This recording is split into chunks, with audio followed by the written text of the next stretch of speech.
Shalom, shalom, boa tarde. Hoje é 13 de Adar, véspera de Purim. Até o pôr do sol estamos em Erev Purim, véspera de Purim. A partir do pôr do sol estaremos em Purim. E hoje é dia 6 de março do ano de 2023. É a tarde com a Torá, trazendo aí a paraxá da semana, a leitura diária, e até amanhã teremos aí dados, sobre Purim, para poder fortalecer o conhecimento, o entendimento a respeito de Purim, ok? Então, para aqueles que estão fazendo jejum de hoje, que começou às 4 horas e 52 minutos, o jejum de Esther, vai até às 18 horas e 54 minutos. Para aqueles que não fizeram jejum e estão aí dispostos a fazer a sua tzedakah, é só enviar a sua tzedakah no lugar do jejum. Então é uma tzedakah no lugar de jejum, né? Aí você envia para a comunidade que for do seu agrado, né? Para a sinagoga sede ou para a sinagoga sede lá em São Paulo, Brooklyn, né? A sinagoga Rabbad do nosso Rav Yaakov Gerenstad, ou para os rabinos, né? O Shimon Brand ou Michel Tabassinik, né? Que são os rabinos que estão ali direto em contato com o nosso Rav Yaakov, ok? E as comunidades locais e regionais também. Ao pôr do sol de hoje, nós entramos então no dia de Purim e vamos até o pôr do sol de amanhã. E como vimos, nesses dias, Purim é uma festa que não vai se acabar.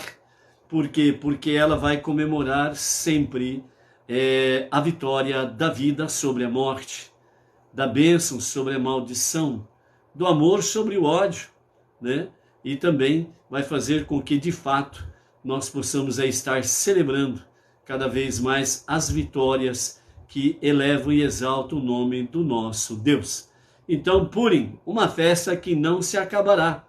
E é por isso que nós vamos hoje, a partir das 20 horas, nós estaremos transmitindo por este canal, diretamente da Sinagoga Bnei Noach, Regional Bauru, ali no Jardim Silvestre 2, juntamente com o nosso querido Emerson Felipe da Silva, emissário conosco ali, para estarmos fazendo a mitzvot, ou fazermos aquilo que nos é orientado na noite de Purim, onde nós estaremos fazendo leitura de Megillat Esther, o livro de Esther, o pergaminho de Esther, músicas, danças e fazendo um jantar festivo, São as três principais coisas que nós estaremos realizando nesta noite. E amanhã, para o dia de amanhã, está reservada a segunda leitura do livro de Esther. Nós estaremos transmitindo também a segunda leitura do livro de Esther aqui, da nossa casa, para Bauru, região, Brasil e pelo mundo afora, a segunda leitura. Pois em Purim precisa-se ouvir, no mínimo ouvir ou ler 2 vezes o livro de Esther. E amanhã também, durante o dia, é o dia de fazer aí, a tzedakah, ajudando 2 pessoas pobres, necessitadas, diretamente com alimentos, que sejam consumidos prontamente, ou então, ajudar a pessoa a pagar alguma conta, água, gás, luz, depende da necessidade e das suas condições, obviamente, ok?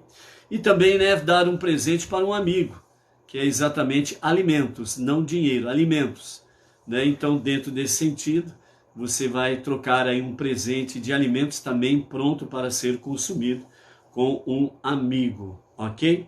Então, é assim que nós temos Purim, Hoje, 13 de Adar, ao pôr do sol, entramos no dia 14 de Adar, que é o nosso Purim, É para aqueles que estão fora de Eretz Israel, fora da terra de Israel, e aqueles que estiverem na terra de Israel, então eles vão comemorar o Purim a partir do pôr do sol de amanhã até o pôr do sol de quarta-feira, Que é chamado de Shushan Purim, Baruch Hashem.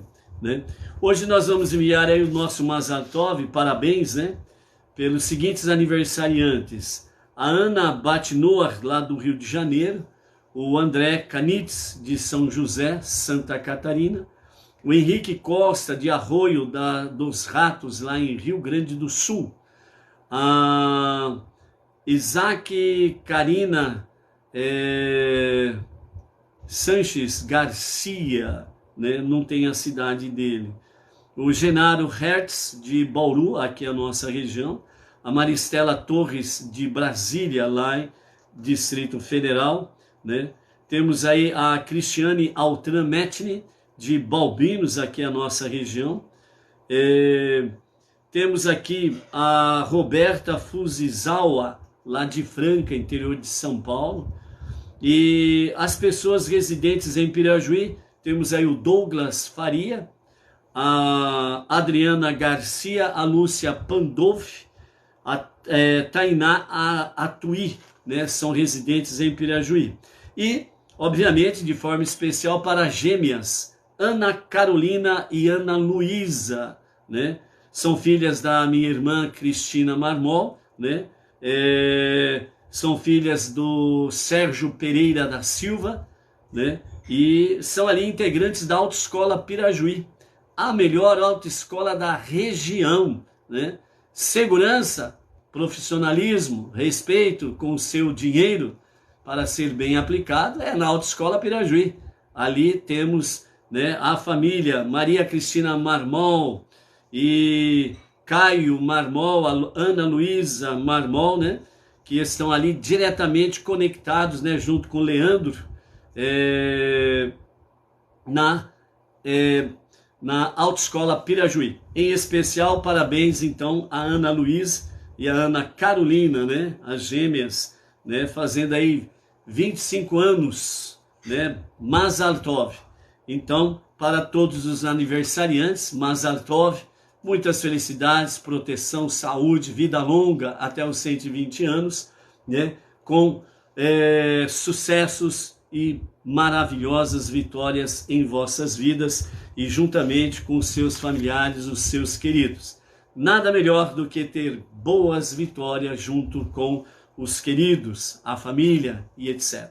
Ok? Baruch Hashem. Hoje nós estamos no segundo dia da semana e é o segundo dia para o Shabat. E portanto nós estamos aí na nossa segunda leitura da nossa Parashá semanal, Kitzá, né? E tu ordenarás. E nós temos aí, hoje nós estamos no capítulo 31, a partir do verso 18, né,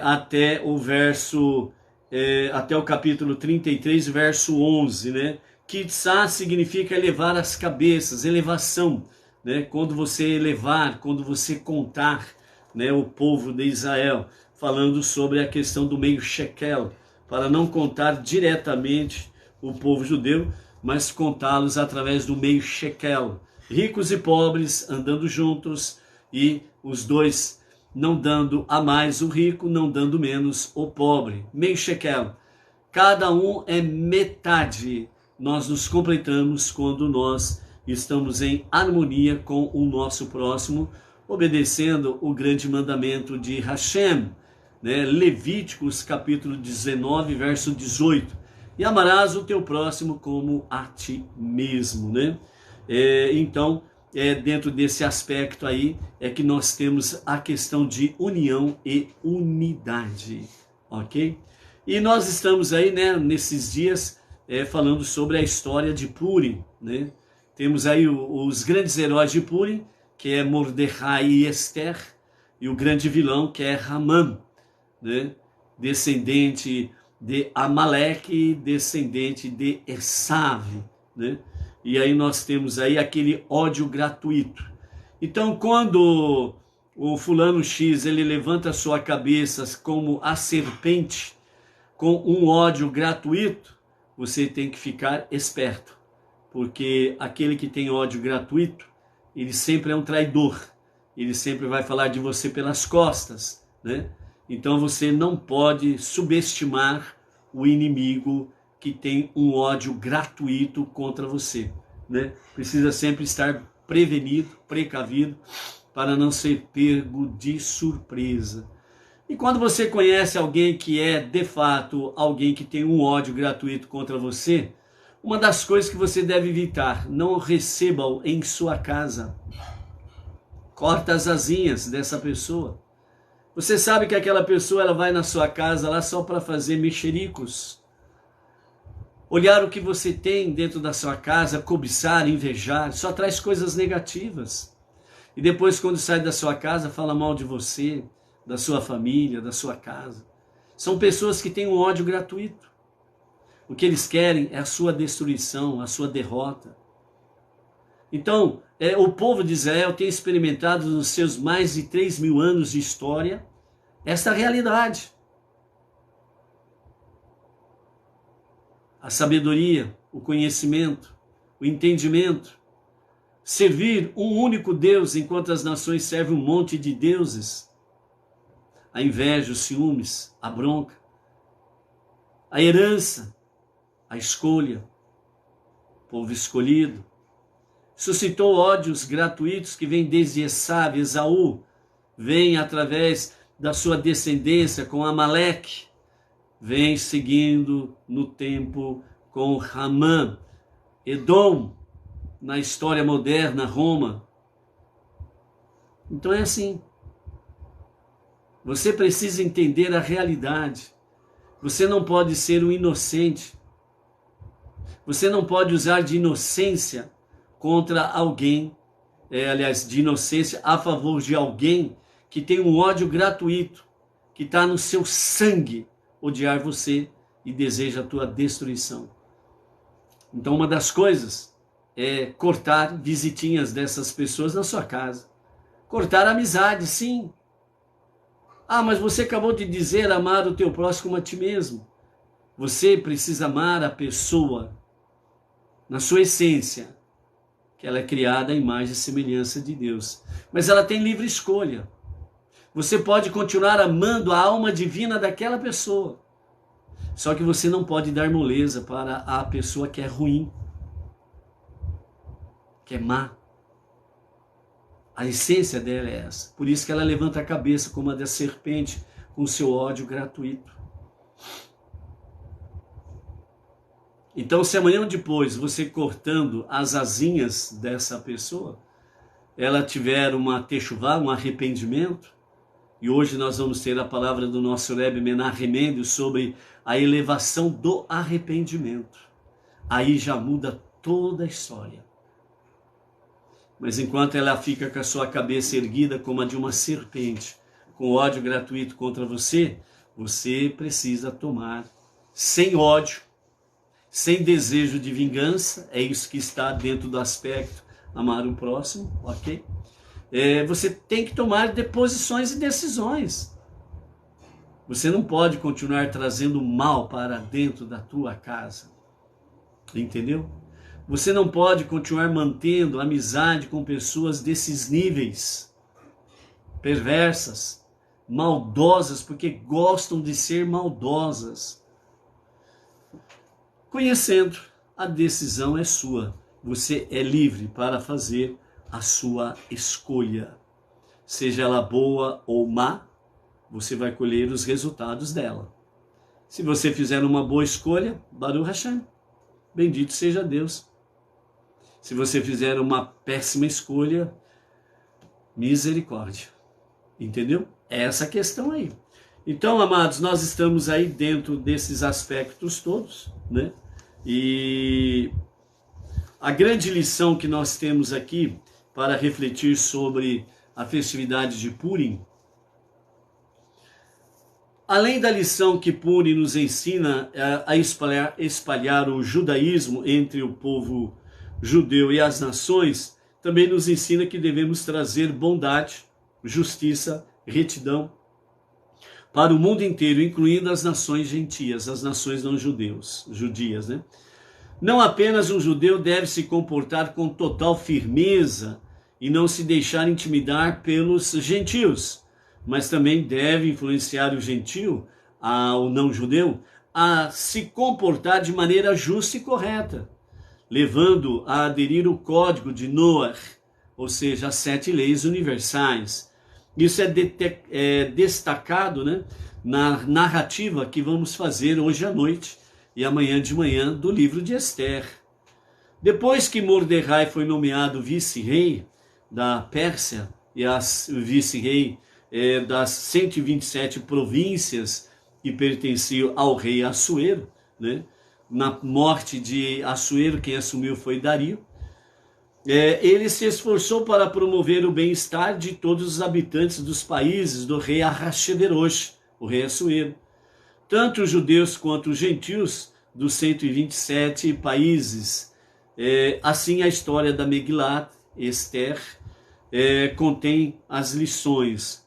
Um judeu deve se esforçar para promover o bem-estar de todas as nações não judias. Ele consegue isso influenciando-os com as 7 leis universais ou as 7 leis de Noah, cujo tema subjacente é a manutenção de um mundo civilizado. Então, as 7 leis universais ou as 7 leis de Noah é para que, de fato, as nações elas sejam o quê? Civilizadas. Se as nações praticarem realmente as 7 leis, ela estará, sem sombra de dúvidas, praticando aquilo que é bom e justo aos olhos de Hashem.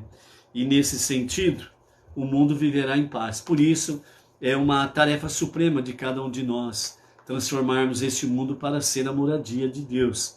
Sendo que as 7 leis de Noah para todas as nações nos fala, primeiro, proibição da idolatria, ou seja, adorar e servir somente o Deus único e indivisível. Ele não é 2 e nem 3. Segundo, não blasfemar. Terceiro, não assassinar. Quarto, não roubar ou sequestrar. Quinto, não praticar relações incestuosas ou relações sexuais proibitivas. Sexto, não ingerir um membro de animal vivo. E sétimo, fazer justiça. São as 7 leis de Noah, conhecido também como as 7 leis universais. Dentro desse aspecto é onde que nós estamos divulgando o judaísmo, que é exatamente o quê? O monoteísmo, a crença no único Deus, com base judaica, no judaísmo, portanto, e com orientação rabínica. E divulgando as 7 leis de Noah, para que nós possamos ir transformando cada vez mais este mundo na moradia para Hashem, né? O que será concluído por Mashiach nos dias da redenção final. Então, nós temos aí dentro da festividade de Purim, né? Um prato chamado de Hamantashen, mais conhecido como Ozinei Haman, que significa orelhas de Haman, ou perverso, né? Então a história sobre isso, vamos falar aqui um pouquinho, para você se localizar com referência à história das orelhas de Haman, ok? Então, quando nós temos aí a questão de Pêssar, nós temos pela frente aí, né, realmente a questão, as fantasias, a leitura e ouvir 2 vezes o livro de Esther, ou o pergaminho de Esther, né, as cestas de presentes, a troca de presentes, né, e também temos aquele tal de pastéis de 3 pontas, né, que é o nome fantástico, Hamantashen, e o nome popular é Ozinei Haman, orelhas de Haman. Então, o que nos fala aqui sobre essa história, né, das orelhas de Haman?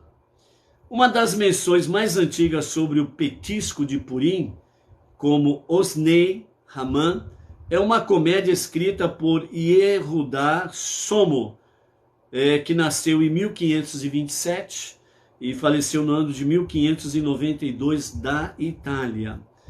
Traduzindo literalmente, né, Oznei Haman, orelhas de Haman, ou melhor, orelha no singular, né, de Haman, Esse nome levou ao mito de que os pastéis celebram o corte das orelhas de um homem perverso antes que ele fosse enforcado, né?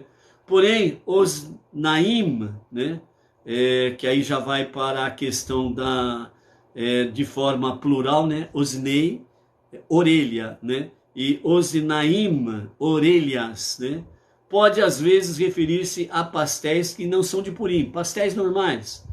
Na verdade, ao descrever o maná que caiu do céu, por exemplo, enquanto os judeus estavam no deserto, né, o maná do deserto, eles estavam no deserto.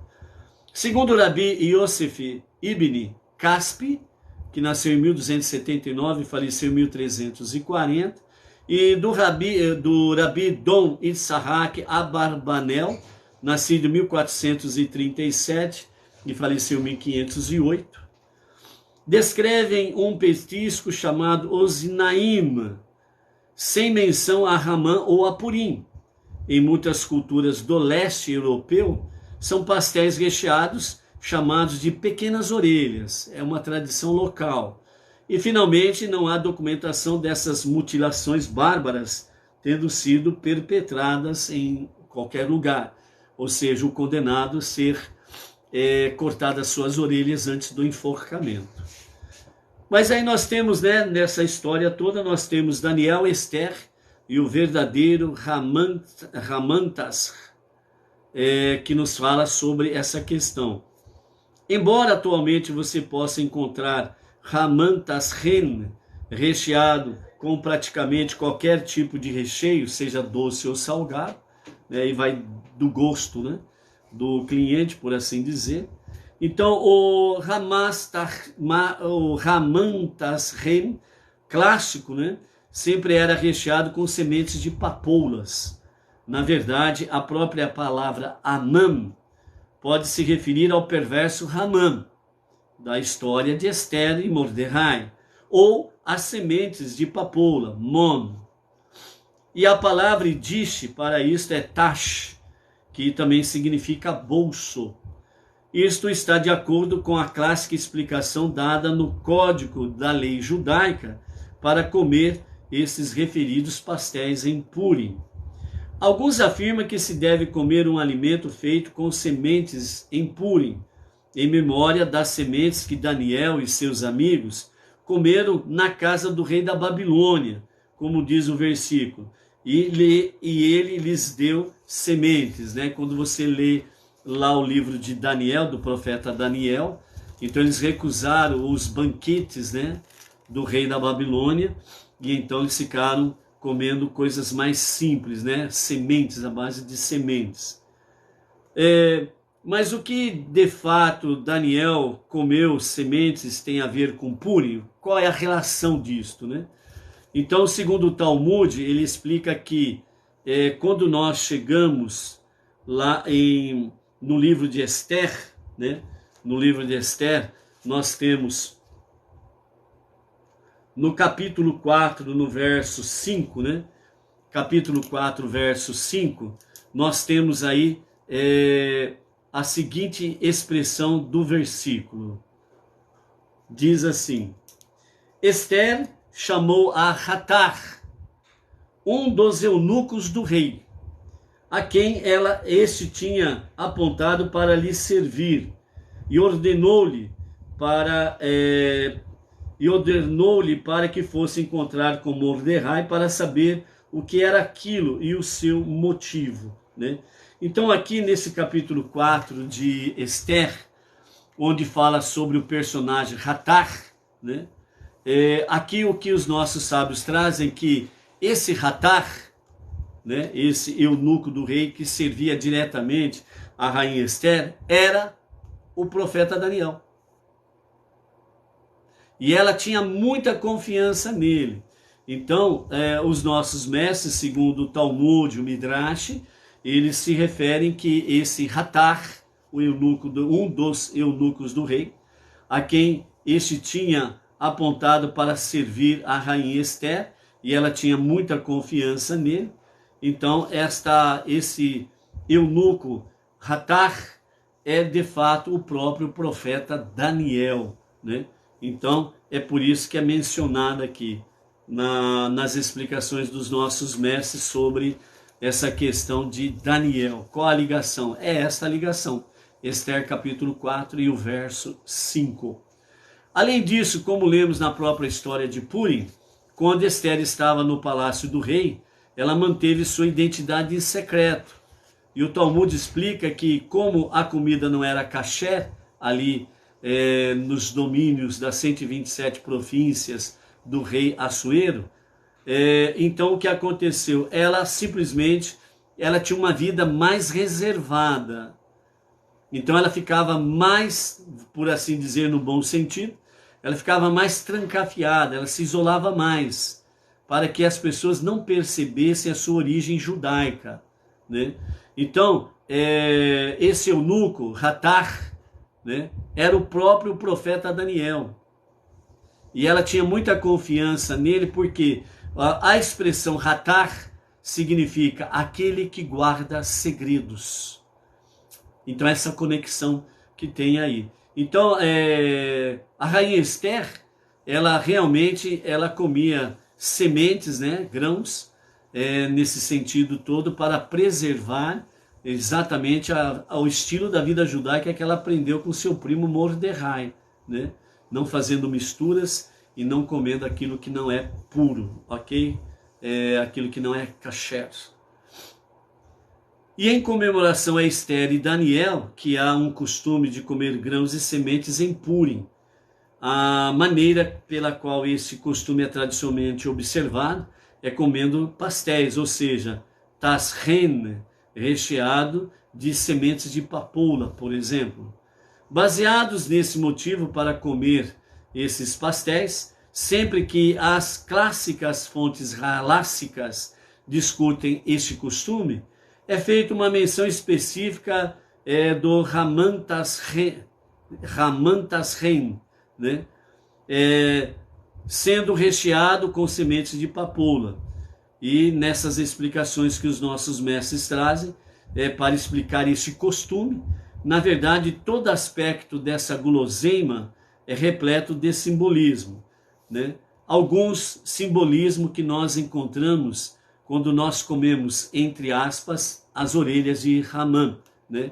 Lembrando que os pastéis são identificados pelo estilo tradicional como Haman Tashen, os pastéis, ou da forma popular, Ozinei Haman, orelha de Haman, ou Ozinaim Haman, as orelhas de Haman. Então, dentro de algumas explicações sobre essa questão, então uma delas é o enfraquecimento de Haman. Tash é uma palavra hebraica que significa enfraquecimento. Tash. Assim está escrito Hamantas Ren. Ou seja, nós temos aí exatamente Tash, ok? Dentro desta palavra, que celebra o enfraquecimento de Haman e o nosso desejo de que Deus sempre nos salve enfraquecendo os nossos inimigos. Outra questão, mensagens ocultas. Durante a história de Purim, muitos judeus não acreditavam que seriam completamente varridos do mapa. Mordecai os convenceu da seriedade da ameaça, enviando-lhes numerosas cartas, avisando-os da desgraça que estava por vir. Temeroso, melhor dizendo, de enviar as cartas pelas rotas convencionais, justamente por causa dos inimigos descobrirem que ele estava alertando o povo judeu, então ele simplesmente enviou as cartas escondidas dentro de pastéis. Em celebração a isso, você come pastéis com um recheio, aquilo que é do agrado da clientela local, ok? Então esse é um outro aspecto da questão dos pastéis, né? As orelhas de Haman, né? Então vejam bem, nessas próprias mensagens que Mordecai enviava ao povo judeu, o povo judeu em si não acreditava que seriam varridos do mapa. Então eles ficaram numa boa. Ah, não vai acontecer isso daí não, que para. Isso daí é conversa mole. Onde já se viu, né? Vocês acham que alguém vai cometer uma atrocidade dessa, matando, eliminando milhares e milhares de pessoas assim? E Mordecai viu que a indiferença diante de uma notícia grave, ele precisava tomar atitudes. E foi onde que ele começou a enviar cartas a todas as províncias para que os judeus estivessem cientes e tivessem consciência da seriedade da desgraça que estava por chegar. E diante da insistência de Mordecai, lembrando que Mordecai teve um prazo de 11 meses para poder alertar o povo judeu e fazer o povo judeu se preparar para esse momento da desgraça que estava por vir. E na insistência de Mordecai, foi onde que o povo viu que a coisa era séria e eles precisavam tomar atitudes, precisavam se prevenir, se precaver. A lição que nós aprendemos aqui é o quê? A sua inocência alimenta a crueldade do teu inimigo. A sua inocência. A sua indiferença ou a sua insensibilidade diante dos sinais de perigo e você não toma nenhuma atitude, não vai acontecer isso não, não vai ser assim não. Que isso? Já pensou? Nós estamos no século 21, onde se viu que vai acontecer um negócio desse? Olha a sua volta, veja os sinais, veja o que está acontecendo. Se você for uma pessoa inteligente, você vai discernir os sinais do que está acontecendo aí fora. Se você for uma pessoa inteligente e temente a Deus, você vai ver que as coisas que estão acontecendo aí fora têm sim cunho profético. Então é um alerta para que você possa se aproximar do monoteísmo com fundamento judaico e orientação rabínica, para que você não seja pego de surpresa na desgraça que está por vir. Entendeu? Outro aspecto que nós temos aqui é a doçura oculta. Uma informação bem conhecida sobre o Hamantas Rem aponta para o olfato de que o recheio está escondido dentro da massa. Você não vê o recheio, mas você sabe que dentro daquela massa tem um recheio. E o cheiro que você está sentindo, pelo seu olfato, demonstra realmente que o recheio daquele pastel é X. Entendeu? Então, nesse aspecto, antigamente nossos ancestrais estavam acostumados a vivenciar milagres declarados, né, a olho visto, por assim dizer. Num tempo de exílio, não vemos mais milagres abertamente revelados. Mesmo assim, a história de Purim mostra que isso não significa que fomos abandonados e que Deus nos permita de pensarmos tal coisa. Que Deus não permita de pensarmos tal coisa. Que nós somos esquecidos por Ele. Pelo contrário, Deus está sempre presente. Ele está apenas agindo de modo por trás da cena. Como o recheio do Hamantas Rem se encontra escondido dentro da massa. Ou seja, o que está oculto é uma doçura. É de fato a bênção, a graça de Deus para a tua vida. Quanto à questão dos 3 cantos, né?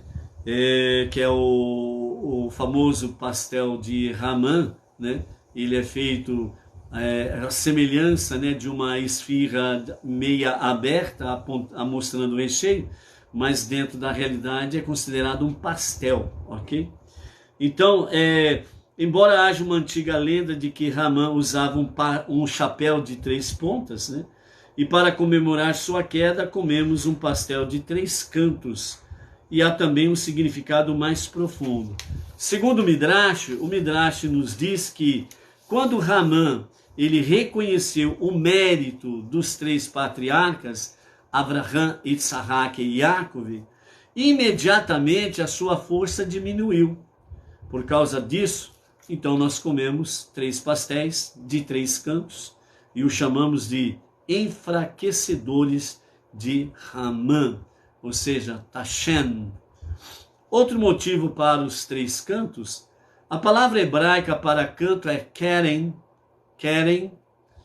que literalmente significa chifre e também pode denotar raio, sorte ou orgulho. Assim, os sábios entendem que o versículo e todos os querens do perverso eu cortarei, ou seja, todos os raios, sortes ou orgulho eu cortarei dos, como se referindo a Haman, do perverso. Exaltado será o querem dos justos, né?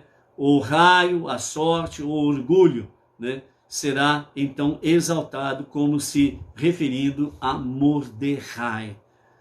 Então, amados, esses são alguns critérios ou algumas coisas para nós conhecermos, sem sombra de dúvidas, com referência a Purim, ok? Lembrando que hoje, a partir das 20 horas, nós estaremos lá na Sinagoga Bnei Noach, regional Bauru, para Bauru e para o Brasil, onde o nosso emissário Emerson e eu estaremos fazendo a leitura do livro de Esther, para que os presentes possam ouvir e para aqueles que estiverem conosco de forma virtual também possam ouvir, né, esta leitura do livro de Esther ou do pergaminho de Esther, ok? E durante a leitura nós teremos aí alguns aspectos diferentes, né? Na leitura de Haman, né? Então toda vez que o nome Haman é mencionado, então faz barulho, bate os pés, né? Os homens batem os pés, né? Então Haman começa a bater o pé, outros começam a ovacionar, né? Dar aqueles né? Tem o reco-reco que roda, né?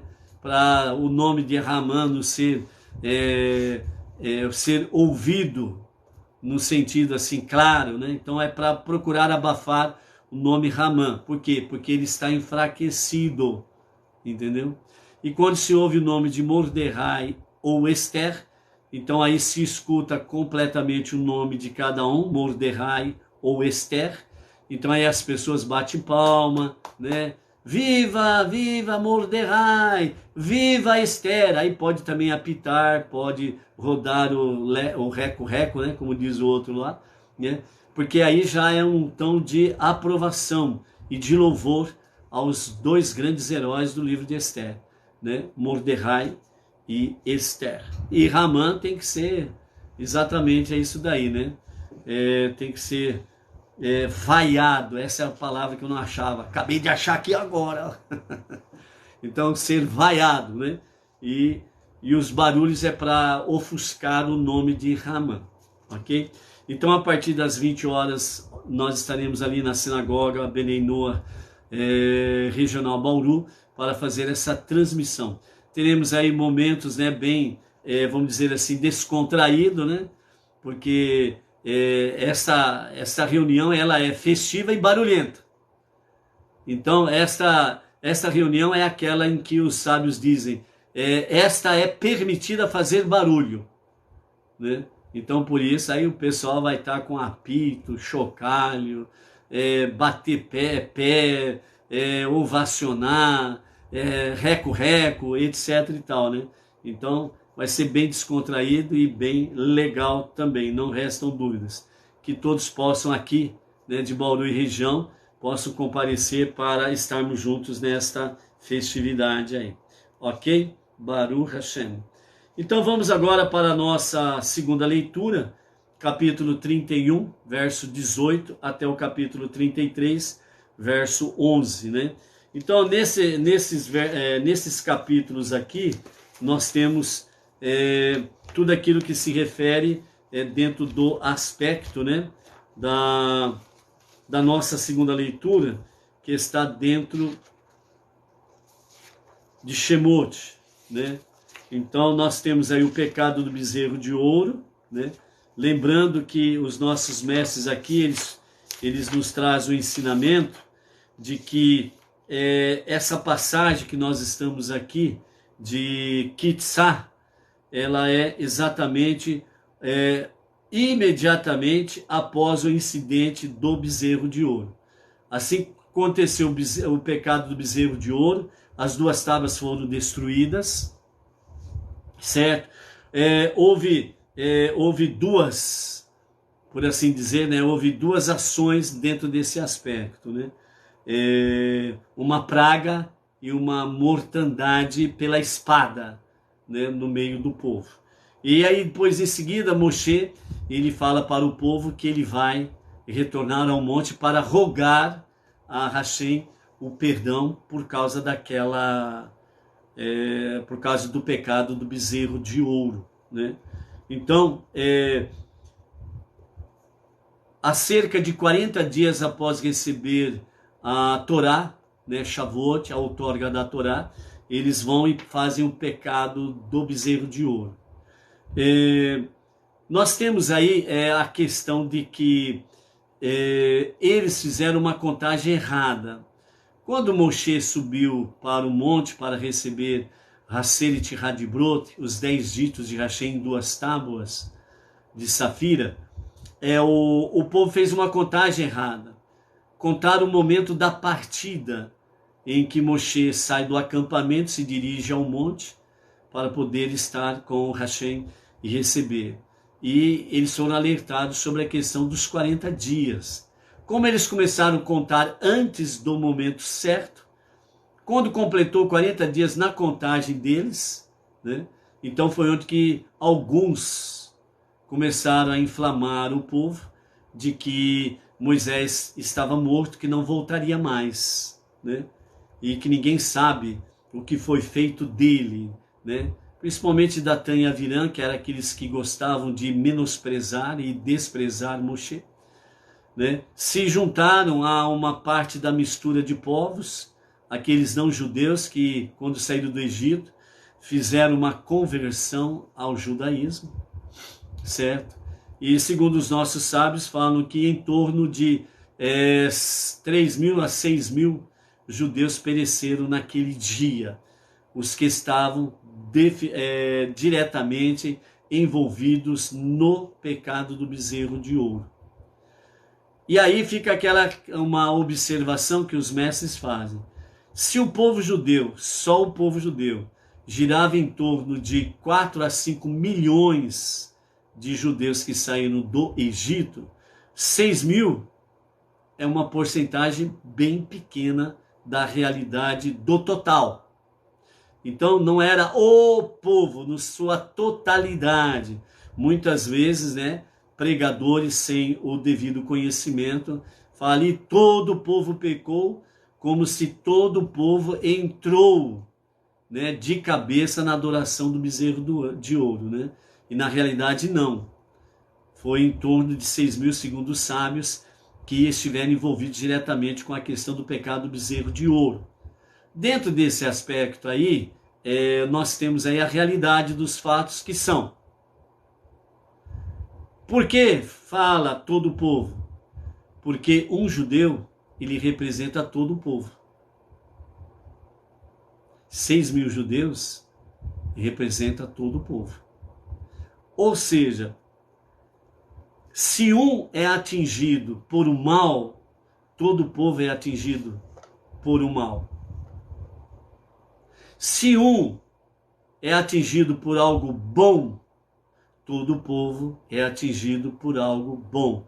Isto significa o povo judeu, união e unidade. Por isso, no Monte Sinai, quando Deus ofereceu a Torá às nações e ela foi rejeitada, e quando Deus ele ofereceu a Torá ao povo judeu, eles responderam, faremos e ouviremos, que significa obedeceremos e estudaremos. E o texto sagrado fala que o povo respondeu em uníssono, como uma só voz, como um só coração, com uma só mente. Mente. intelecto. Então foi uma resposta uníssona. E é por isso que se um é abençoado, todos são. Se um sofre um dano, todos sofrem o mesmo dano, porque todos sofrem com aquele mal, aquele dano que foi provocado a um judeu. Isto é união e unidade. E nós, não judeus, Benei Noach, nós precisamos procurar esta unidade. Então, por isso, nós precisamos tomar muito cuidado com palavras que venham ofender o nosso próximo. Palavras que venham ofender o nosso irmão Benei Noach. Precisamos tomar cuidado com essas características de Ramã: orgulho, prepotência, vaidade elevada, onde eu sou o bom e o resto não é nada. Então nós precisamos tomar muito cuidado com essa questão. Por isso, a grande lição, uma das grandes lições, por assim dizer, da nossa paraxá da semana Kitzá, o meio shekel.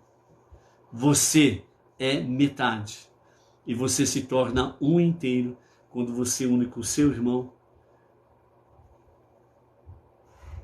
Consciência, família e liberdade. Quando você se une com o seu irmão, realmente é na mesma jornada monoteísta. Entendeu? Então isso é importante, ok? Então nós temos aí, né, dentro desse aspecto aqui, no capítulo 31, verso 18, até o capítulo 33, verso 11, da nossa aliá de hoje, a nossa leitura de hoje. Temos aí no princípio, né, o pecado do bezerro de ouro. Depois do capítulo 32, do verso 7 ao 14, Moshe acalma a ira de Deus, aonde ele vai, realmente ele suplica a Hashem para que ele não coloque a sua ira, né, em ação diretamente contra o povo, né? Temos aí a partir do verso 20, os perpetradores, né, do bezerro de ouro são punidos. E aí nós vamos até o capítulo 31, verso 6, né? E depois do verso 7 do capítulo 33 para frente, né, nós temos aí a tenda particular dos encontros de Moshe com Deus, né?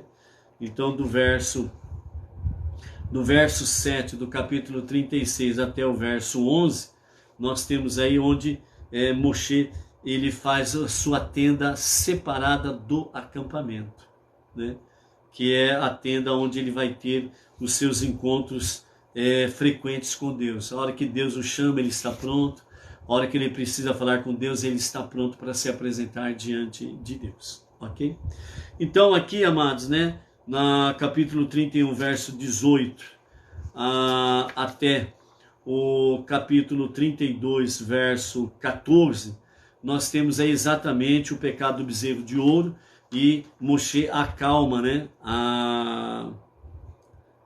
a ira de Deus. Então, o pecado de ouro, né, do bezerro de ouro, quando ele terminou de falar a Moshe no Monte Sinai, Deus falando com Moshe, ele lhe deu as 2 tábuas do testemunho, e eram estas tábuas de pedra escrita com o dedo de Deus, pedras de safira.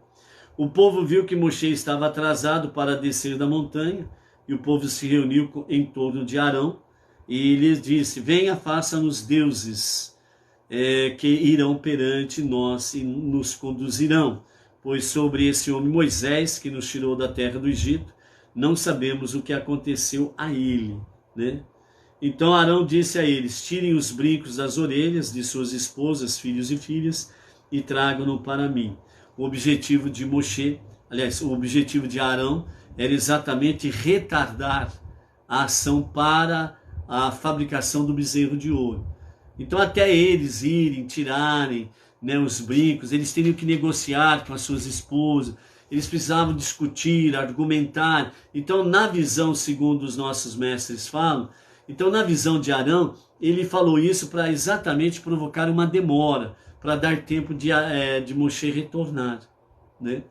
E então ele falou para os homens fazerem isto. Então eles foram, cada um foi para a sua tenda, para a sua família, foi pedir as esposas, os filhos e as filhas, né? Os brincos de ouro que cada um trazia consigo nas suas orelhas, ok? Arão pensava que eles iriam conversar, discutir o assunto com as esposas e elas não entregariam. Porque, como os sábios falam, pelos méritos das mulheres, né, Deus conduziu Moshe para tirar o povo do Egito. Porque as mulheres judias, elas não se corromperam nos seus usos e costumes, na sua fidelidade para com o seu marido, não se entregaram nem à idolatria nem à prostituição. Elas permaneceram íntegras e puras durante todos os 210 anos de escravidão no Egito. Elas usavam os seus espelhos de bronze para realmente, quando estava próximo do momento dos maridos chegarem, elas usavam os espelhos de bronze para poder se embelezar para os seus maridos. Então, cada marido, quando chegava em casa, né, como diz outro, né, detonado de tanto trabalhar, pressão, opressão, chicote daqui e dali, né, e espancamento e companhia limitada, e trabalho pesadíssimo. Então eles chegavam em casa destruído. Então cada um, quando chegava, encontrava suas esposas, perfumadas, tinham tomado banho, bem trajadas, né, bem preparadas para receber os seus maridos com amor, com carinho, com compreensão, né, com afagos, e fazer com que eles pudessem realmente, né, se prepararem para ter uma noite de papel de marido e esposa, poder descansar, partir para o dia seguinte, para os seus trabalhos. Então os méritos das mulheres eram muito grandes, foram grandes, certo? Tanto é que os 600 mil homens que tombaram no deserto, as mulheres não tombaram no deserto. Os filhos dessas mulheres também não tombaram no exército. Mas os homens de 20 anos para frente, os 600 mil homens que foram contados na saída do Egito, eles tombaram no exército. Por causa das suas fraquezas e porque fizeram rebelião diante de Deus. Entregaram-se muitos deles se entregaram ao bezerro de ouro, muitos deles, outros, se entregaram a falar mal de Moshe, né, a rebelião contra Moshe e Arão, a rebelião contra Deus. Então, à medida que alguns milhares desses 600 mil se entregaram àquilo que não deviam na sua rebelião contra Deus e Moshe e Arão, então, né, mesmo todos eles, né, mesmo aqueles que não o fizeram literalmente, mas concordaram porque não protestaram, né? Então essa geração ela caiu no deserto. E é por isso que essa geração do deserto, Moshe também ficou no deserto, né? É por isso que essa geração entrará pelo portal de Jerusalém com Moshe à frente na ressurreição dos últimos dias, nos dias de Mashiach. Ok? Então os méritos das mulheres eram muito grandes.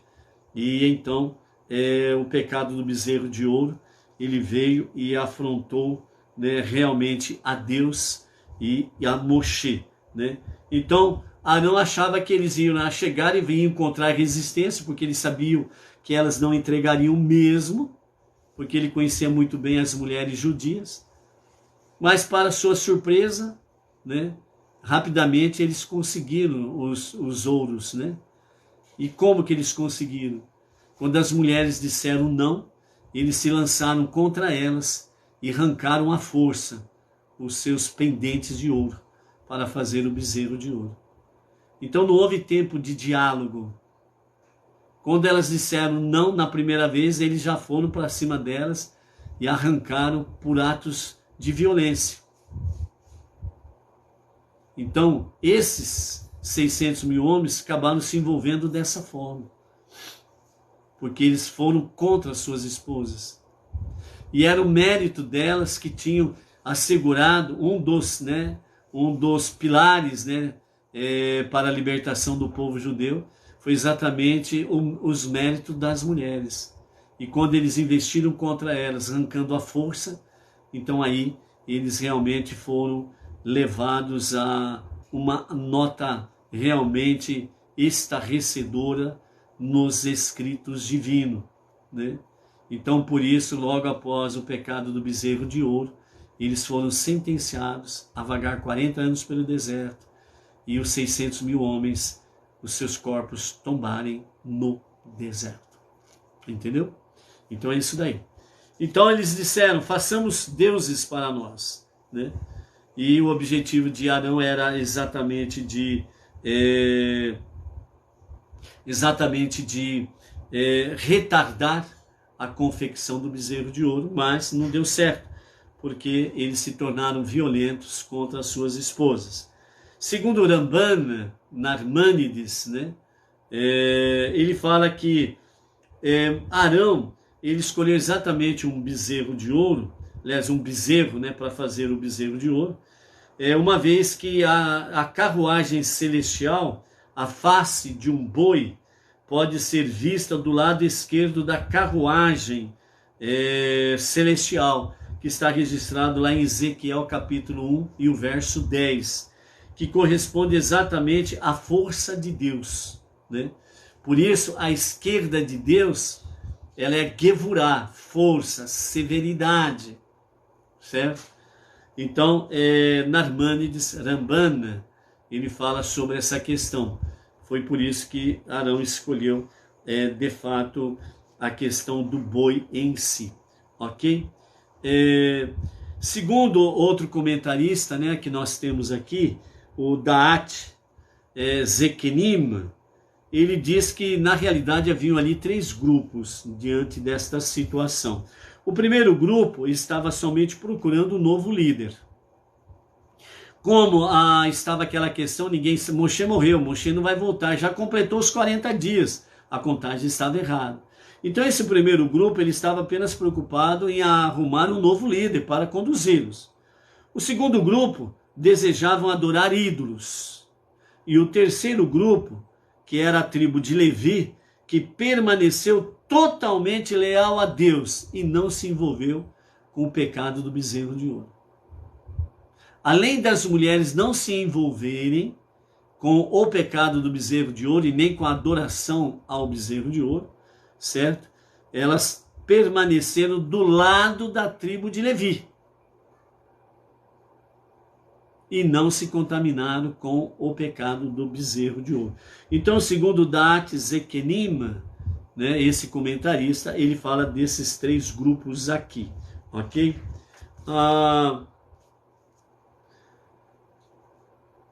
No capítulo 32 ainda, né, nos versos 2 e 3, que nos fala aí sobre tirem os brincos das orelhas das suas esposas, filhos e filhas, né? Então, os nossos mestres comentam que as mulheres judias e as crianças não deram-se ouro para fazer o bezerro de ouro. Em vez disso, os seus maridos tiraram a força.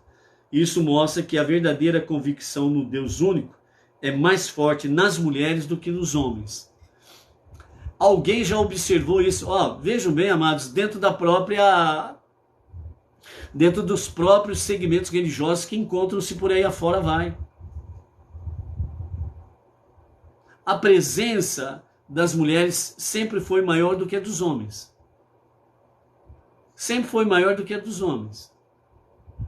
Em todo segmento religioso. Por que isso?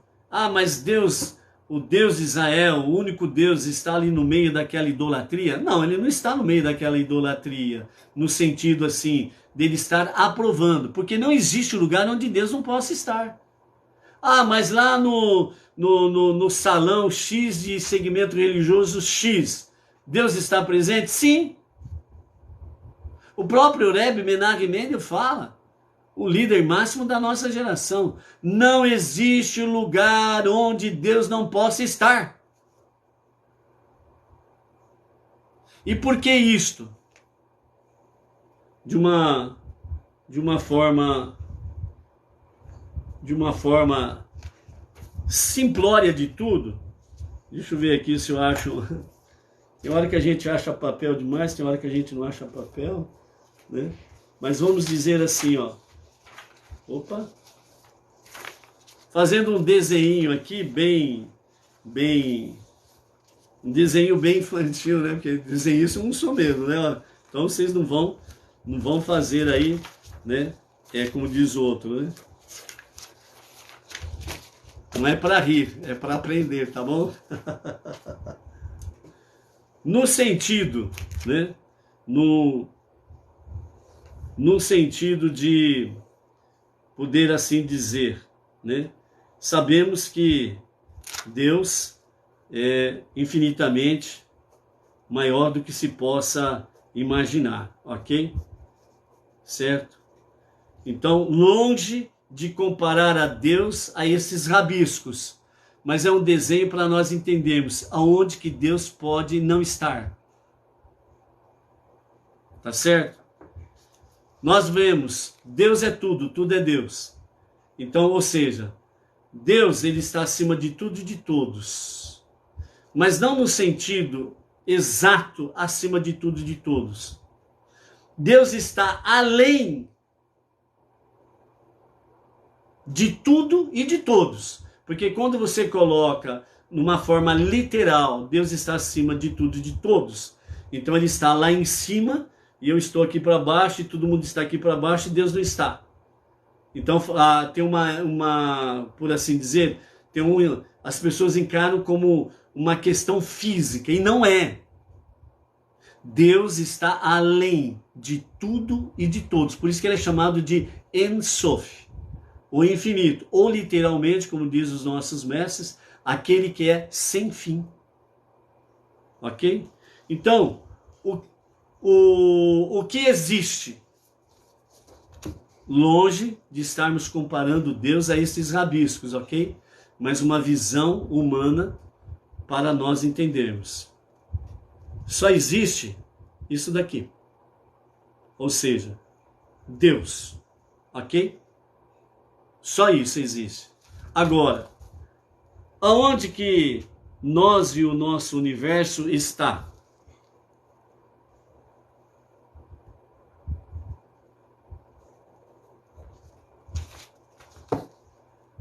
Nós e o nosso universo, nós estamos dentro de Deus. Fora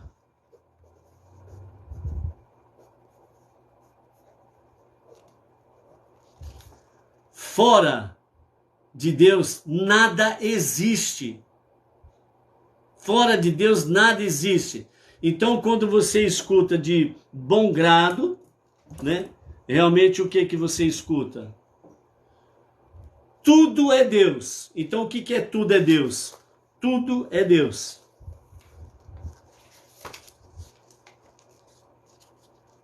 Tudo é Deus. Deus é tudo. Então não existe lugar onde Deus não possa estar. Porque tudo está em Deus. Fora de Deus, nada há. Não tem como existir fora de Deus. Tudo está em Deus. Isso daqui é o nosso universo, com as suas 200 bilhões de galáxias. Deus é tudo. Tudo é Deus. Entendeu? Então, esta é a realidade para que nós possamos nos localizarmos exatamente dentro desse aspecto. Para nós entendermos que não existe lugar onde Deus não está.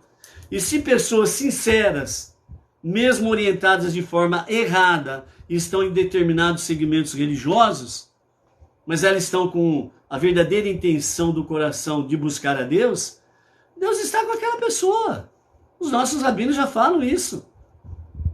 E Deus vai mostrando o caminho para chegar ao verdadeiro monoteísmo e poder cada vez mais conhecer e servir a Deus. Então essa é uma questão que a gente não fica preocupado, né, em ficarmos aí fazendo qualquer tipo de piadas, né, com os segmentos religiosos diversos por aí afora que está. Algumas observações são feitas justamente para auxiliar pessoas a procurar a verdade, pesquisar e se orientar pela verdade, para que mais e mais possa estar no centro da vontade de Deus, ok? Então, por isso, a convicção no único Deus, ela é mais forte nas mulheres do que nos homens, de forma propriamente dita, ok? Outro aspecto que nós podemos encontrar aqui no capítulo 32, verso 7 até o verso 14, é onde Deus falou severamente com Moshe: desça, pois seu povo que você tirou da terra do Egito se corrompeu. No momento que Deus acabou de entregar as 2 tábuas, nesse exato momento lá embaixo, o povo começou a adorar o bezerro de ouro. Então Deus ele entrega as tábuas a Moshe e diz: desça, porque o povo que você tirou da terra do Egito se corrompeu. Disse Deus ainda mais a Moshe: eu observei o povo e eles têm uma nuca dura, não gostam de ser advertidos. Agora deixe-me, e minha ira será incitada contra eles para destruí-los, e farei de você uma grande nação no lugar deles. Então, nesse momento em que o povo está lá, né, lembrando que um contamina todos, né, seja para o bem ou para o mal, certo? Com exceção da tribo de Levi, as mulheres e as crianças não estavam envolvidas, né? E a grande parte do povo, porque foi em torno de 3 a 6 mil que participaram do pecado do bezerro de ouro, mas faz parte de um todo. Eles não eram mais metade, eles faziam parte de um todo. Então, essa pequena quantidade contaminou todo o povo. E por isso Deus falou a Moshe: é um povo de nuca dura, não gostam de ser advertidos. Então eu os destruirei e farei de você uma nova nação. E então Moshe suplicou diante de Deus e disse: ó Deus, por que descarregar sua ira diante de seu povo, a quem você tirou da terra do Egito, com grande poder e com mão forte? Porque o Egito deveria dizer: ele os tirou da terra do Egito com más intenções, para matá-los nos montes e apagá-los da face da terra? Retire sua manifestação de ira e mude de ideia de fazer mal ao seu povo. Lembre-se de Abraham, Isaac e Jacob, seus servos a quem você jurou por sua essência, quando disse: eu irei multiplicar sua semente como as estrelas do céu, e toda a terra, e toda essa terra que eu prometi a você, eu darei aos seus descendentes, e eles a possuirão para sempre. Deus mudou de ideia de fazer o mal que ele planejou para seu povo, né? Então, nesses versos 7 e 14 aqui, nós temos exatamente essa questão, né? Deus, ele acalma, né, a sua ira, justamente com a resposta positiva de Moshe. Ah, Deus não sabia? Lógico que Deus sabia. Deus sabe de tudo, do passado, do presente e do futuro. Para ele sempre será um eterno presente. Mas aqueles a quem Deus muito confia, ele vai testar mais ainda, para ver a reação dos seus. Então, quando Deus ele confia uma determinada missão para uma pessoa, antes dele cumprir aquela missão, Deus vai prová-lo no fogo. Por isso, muitas vezes, as pessoas religiosas, elas têm uma prece no sentido nada inteligente. Porque quando a pessoa diz na sua prece que quer ser como Moisés, por exemplo, mas as pessoas não estão dispostas a pagar o preço que Moshe pagou. Outras dizem: quero ter a paciência de Jó. Mas ele não está disposto a perder todos os seus bens, todos os seus filhos e perder toda a sua saúde. Está? E por que pede paciência de Jó? A paciência de Jó é de Jó, não é sua. Os atributos de Moshe é de Moshe, não é seu. Então muitas vezes as pessoas fazem preces nada inteligentes e pedem absurdo. Graças que Hashem é o Pai das misericórdias. Senão muita gente estava em péssimos lençóis. Em péssimos lençóis. Entendeu? Então nós precisamos saber o que pedimos a Deus. Não é assim. Tem que refletir o que você vai pedir. E não esquecendo dessas questões aqui todas, ok? Então Moshe, ele simplesmente recusou de Deus fazer dele um novo povo. E segundo um dos Midrashim, né, que os nossos sábios relatam, e o Talmud registra isso, dizendo que Moshe disse a Deus: Senhor, se 3 pés não conseguiram sustentar uma mesa, imagine um pé. Não vai conseguir sustentar essa mesa. Ou seja, ele estava dizendo exatamente disso daqui, de Avraham, Isaac e Jacob. Os 3 pés de sustentação do povo judeu. Os 3 alicerces do povo judeu. Não conseguiu sustentá-los dentro de uma santidade constante, permanente e para sempre. E ele estava dizendo a Deus: imagine eu, Moisés, sozinho, não vou conseguir sustentar esse povo. Então a humildade de Moshe foi mais uma vez posta em xeque. E mais uma vez Moshe usou de humildade. Não recebeu nenhuma honra e nenhuma glória. Mas ele sempre deu toda a honra e toda a glória a Deus. Esse é um dos grandes papéis que o verdadeiro líder faz. A Deus toda a honra e toda a glória. Toda a reverência, toda a adoração. Entendeu? Então, por isso, realmente, Deus mudou de ideia de fazer o mal que planejava para o seu povo.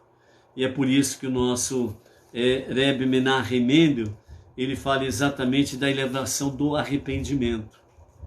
Então, Moshe, ele desce da montanha, e ele então vê o que está acontecendo, quebra as 2 tábuas e leva realmente o povo, né, chamar a atenção do povo. E as coisas começam a acontecer ali no meio do povo. E aí então vem a questão da praga.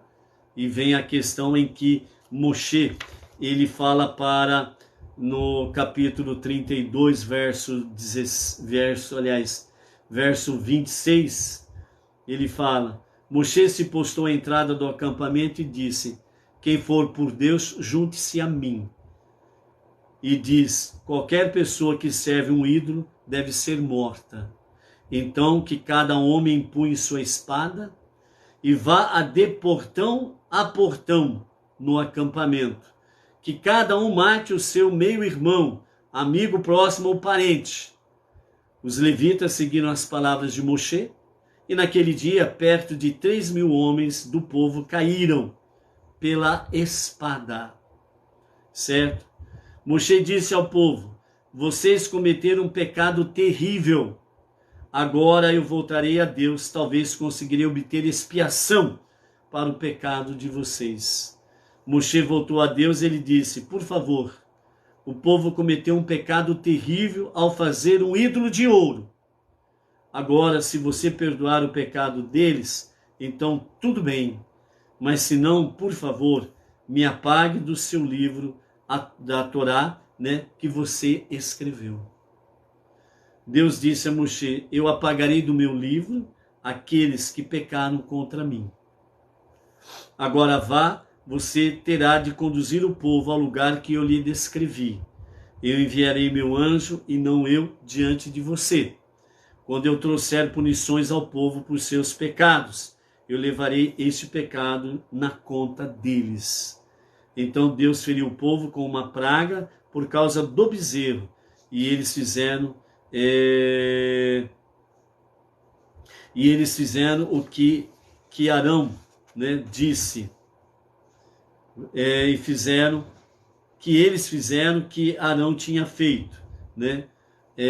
O bezerro de ouro. E Deus disse a Moshe: vão e subam daqui, você e o povo que você tirou do Egito, para a terra que eu jurei a Abraham, Isaac e Jacó, dizendo: eu a darei a seus descendentes, né? Então nós vemos aí realmente o retorno de Moshe ao monte para suplicar a Hashem o perdão do pecado do povo.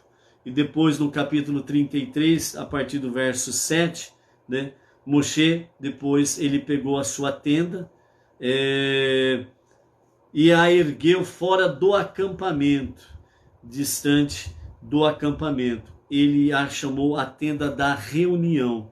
Assim, quem quer que procurasse por Deus iria à tenda da reunião, fora do acampamento, para encontrar Moshe e levar a Moshe a tal questão, dentro desse aspecto todo. E assim, então, ele consultava a Deus para falar a Deus sobre a questão em si. Ou seja, a partir desse momento, né, Moshe, ele teve a questão da sua súplica diante de Deus. Nesse momento, os nossos sábios falam que Moshe, ele já estava quase à semelhança de um anjo, né? Nós vamos ver aí o rosto de Moshe brilhava, né? Nos próximos dias aí vamos ver com mais detalhe isso. Então Moshe, ele precisou se separar do povo, se separar do acampamento, porque a tenda que ele armou, chamando-a de tenda da reunião, era onde ele e Deus tinham conversa livre. Quando Deus queria falar com Moshe, qualquer hora do dia ou da noite, Deus falava com Moshe. Qualquer momento do dia ou da noite que Moshe queria falar com Deus, ele falava com Deus e Deus lhe respondia. É por isso que ele precisou se separar. É por isso que os sábios falam que Moshe, né, uma linha diz que depois que ele foi chamado do monte onde estava a sarça ardente, né, Moshe não mais coabitou como marido com a sua esposa.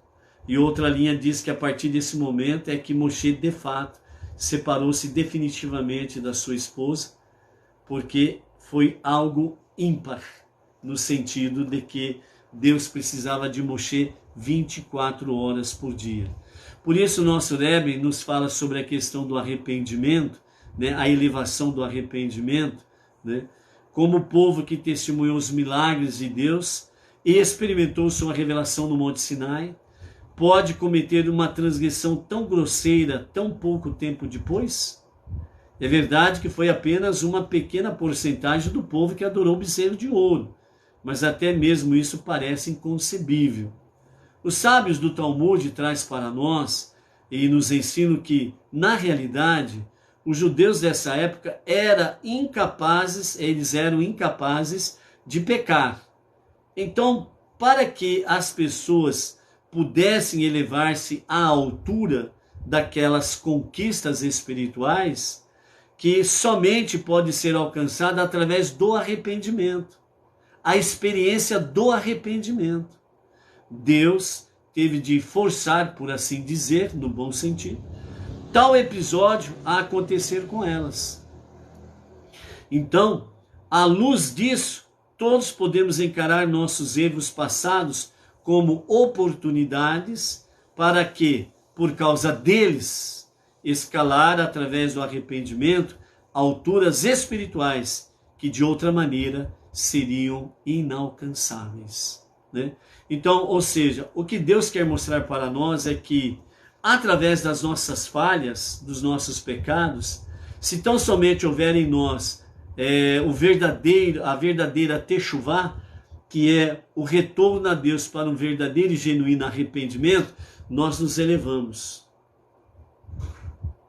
Então, os pecados, as nossas falhas que nós cometemos, é uma oportunidade que Deus nos dá de sermos mais elevados, se nós andarmos de forma correta no caminho da techuvá. E não acharmos isso como uma desculpa e pecar de bom grado, de bom gosto, né? Que beleza, eu fiz tal coisa errada, né? Eu desobedeci a Deus em tal campo, em tal não sei o que lá, que beleza, ó, legal. Agora eu vou fazer techuvá. Aí, meu filho, você está arrumando uma praga terrível para tua cabeça, para tua casa, para tua vida. As falhas, o nosso pecado, eles não podem ser premeditados. Não podem ser planejados. Eu vou fazer isso e mais aquilo. Depois eu chego na presença de Deus e falo, estou arrependido, Deus. Junta as duas mãozinhas como um santinho, do pau oco, obviamente. Né? E aí? Você acha que dá para enganar Deus? Não. De forma alguma. Por isso, olhe para as suas falhas, pelo seu pecado, nesse sentido. Deus está te dando a oportunidade de se elevar mais na sua presença, para que você possa cada dia mais servi-lo realmente com um coração voluntarioso, com amor verdadeiro e com uma fidelidade santa. Seja forte, seja luz, ok? Não esqueça, a partir das 20 horas, pela Sinagoga Benei Noach, Regional Bauru, ali no Jardim Silvestre, estaremos transmitindo, né, a nossa Hag Purim, né, a festividade de Purim. Tá bom? Então até daqui a pouco temos um encontro. Shalom, shalom. Até lá.